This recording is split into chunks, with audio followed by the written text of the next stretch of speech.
Price Lord. இன்றைய தியானம் சங்கீதம் 135வது அதிகாரம் 1 முதல் 14 வரை. அல்லேலுயா. கர்த்தருடைய நாமத்தை துதியுங்கள். கர்த்தரின் ஊழியக்காரரே துதியுங்கள்.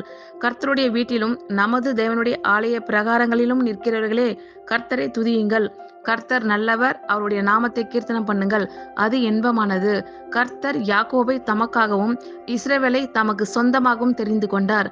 கர்த்தர் பெரியவர் என்றும் நம்முடைய ஆண்டவர் எல்லா தேவர்களுக்கும் மேலானவர் என்றும் நான் அறிவேன். வானத்திலும் பூமியிலும் சமுத்திரங்களிலும் எல்லா ஆழங்களிலும் கர்த்தர் தமக்கு சித்தமானதை எல்லாம் செய்கிறார். அவர் பூமியின் கடையாந்தரங்களில் இருந்து மேகங்களை எழும்ப பண்ணி மழையுடன் மின்னலையும் உண்டாக்கி காற்றை தமது பண்டக சாலையிலிருந்து புறப்பட பண்ணுகிறார். அவர் எகிப்திலே மனுஷருடைய தலை பிள்ளைகளையும் மிருகத்தின் தலையீற்றுகளையும் அடித்தார்.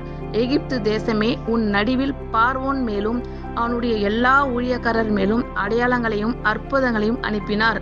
அவர் அநேகம் ஜாதிகளை அடித்து பலத்த ராஜாக்களை கொன்று எமோரியரின் ராஜாவாகிய சீகோனையும் பாசானின் ராஜாவாகிய ஓகையும் கானானின் சகல ராஜ்யங்களையும் அழித்து அவர்கள் தேசத்தை தம்முடைய ஜனமாகிய இஸ்ரவேலுக்கு சுதந்திரமாக கொடுத்தார்.